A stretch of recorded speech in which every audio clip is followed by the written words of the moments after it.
दोस्तों, मैंने कहीं पढ़ा था कि जैन धर्म में जो मठ होते हैं वहाँ पर गुरु अपने शिष्यों को समझाते हैं कि आप अपने आप को दूसरों के सामने कैसे व्यक्त करेंगे। तो दो अलग अलग मठ के बच्चे हर रोज़ जब एक ही समय में बाजार निकला करते थे, तो एक मठ के एक शिष्य ने दूसरे शिष्य से पूछा कि तुम कहाँ जा रहे हो। तो दूसरे शिष्य ने कहा कि जहाँ मेरा पाँव ले जाए। अब उसे समझ में ना आया कि मैं इस बात का क्या जवाब दूं। जब वह बच्चा अपने मठ वापस लौटता है और अपने गुरुजी को बताता है कि गुरुजी, मैंने दूसरे मठ के एक शिष्य से पूछा कि भाई तुम कहाँ जा रहे हो, तो उसने मुझे जवाब दिया कि जहाँ मेरे पाँव ले जाएं। मैं इसका क्या जवाब देता है, इसका क्या मतलब होता है। तो उसे गुरुजी ने उसे समझाया कि ठीक है, कल जब वो तुमको मिले तो तुमको कहना कि अगर तुम्हारा पाँव काम ना करे तब तुम क्या करोगे। तो वह दूसरे दिन जब दोनों दोस्त मिलते हैं और वह फिर उससे पूछता है कि तुम कहाँ जा रहे हो, तो वह बोलता है कि जहाँ मुझे हवा ले जाए। तो अब उसका फिर दिमाग चकरा गया कि अरे गुरुजी ने तो हमको ये बात सिखाया ही नहीं था कि अगर ये जवाब दिया जाए तो मैं क्या पूछूंगा। जब वो लड़का फिर वापस लौटता है अपने मठ और कहता है कि सर, आज मैंने जब अपने उस लड़के से पूछा तो उसने मुझे कहा कि जहाँ मुझे हवा ले जाए, तो मैं क्या उसका जवाब देता। कहा ठीक है, आज कल जब तुमको वो मिले तो तुम उससे पूछना कि अगर हवा ना बहे तब तुम क्या करोगे। फिर वह लड़का जब अगले दिन जाता है, दोनों बाजार जा रहे होते हैं, तो रास्ते में मिलते हैं। वह लड़का पूछता है कि आज तुम कहाँ जा रहे हो, तो बोलता है कि मैं बाजार जा रहा हूँ। अब फिर वह लड़का चकरा गया कि अरे, अब तो यह सही सही बात बता दिया, अब हम उसको क्या करें। तो मुझे अपने कहने का मतलब यह है कि मुझे अपने बच्चों को बताना होगा कि आप उसे सिर्फ ये मत बताएं कि ऐसे किताब पढ़ना लिखना या इस तरह की बातें नहीं, उसे ये भी बताएं कि दूसरों के सामने आप अपने आप को कैसे प्रकट करें, किस रूप में आपको अपने सामने प्रकट करना है, और सामने वाले को तुरंत अपनी सच्चाई से अवगत नहीं करा देना है। अब मैं आप लोग को बताया था, जैसा कि मैंने, कि आज से हम लोग टेंस शुरू करेंगे। हम सभी लोग जानते हैं कि टेंस मुख्य रूप से 3 प्रकार के होते हैं और सभी टेंसेज के 4 भेद होते हैं सभी। और तो हम लोग सबसे पहले हम लोग ये जानेंगे कि जो टेंस 3 प्रकार के होते हैं, tense, present tense, past tense and future tense. Future tense. अब हम सभी लोग जानते हैं कि इनमें सभी जो टेंस होते हैं फिर उनके 4 भेद होते हैं। जैसे किसी भी टेंस का जो सबसे पहला भेद होता है वह उसका होता है सिंपल, सिंपल प्रेजेंट। हम इसे सिंपल प्रेजेंट कहते हैं। उसी तरह से सिंपल प्रेजेंट की तरह ही जब हम लोग पास्ट पर चलेंगे तो उसका फर्स्ट भेद सिंपल पास्ट होता है, और जब हम लोग फ्यूचर पर चलेंगे तो उसका फर्स्ट भेद जो होता है काइंड, वह उसका होता है सिंपल फ्यूचर। अब हम लोग इसके दूसरे पर चलते हैं तो दूसरा टेंस होता है present continuous, present continuous.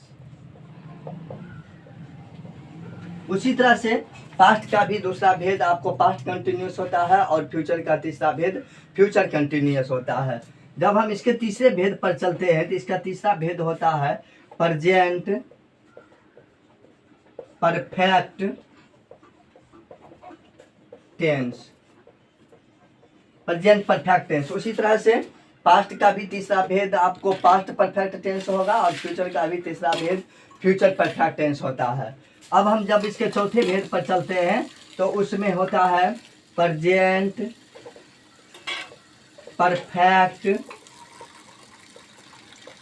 Continuous tense, present perfect continuous tense. उसी तरह से पास्ट का भी चौथा भेद आपको पास्ट परफेक्ट कंटिन्यूअस होगा, उसी तरह से फ्यूचर का भी चौथा भेद आपको फ्यूचर परफेक्ट कंटिन्यूअस टेंस होता है। आज हम लोग सबसे पहले बात करेंगे सिंपल प्रेजेंट की बात। सिंपल प्रेजेंट टेंस, इसी को प्रेजेंट इंडेफिनिट भी कहा जाता है।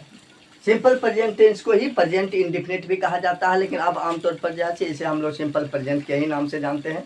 अब जब हम लोग सिंपल प्रेजेंट टेंस की बात करते हैं तो सिंपल प्रेजेंट टेंस में जब आप इसको ट्रांसलेट करने लगते हैं किसी भी वाक्य को, तो इसमें आप लोग सब्जेक्ट प्लस V1 का प्रयोग करते हैं, और अगर अलग से कुछ ऑब्जेक्ट दिया हुआ है तो अंत में हम लोग ऑब्जेक्ट लगाते हैं। Subject plus V1 plus object. और अगर हमारा subject third person singular number है, थर्ड पर्सन सिंगुलर नंबर का मतलब होता है आई, ही, शी, इट या कोई एक नाम हो, या फिर my brother, my sister, my father, इस तरह से कोई एक चीज़ हो, या माय डॉग हो, माय कैट हो, इस तरह के कोई भी चीज़ हो जिससे एक व्यक्ति या वस्तु का बोध हो, तो वहाँ पर हम लोग वर्ब के साथ एस या ईएस का प्रयोग करते हैं।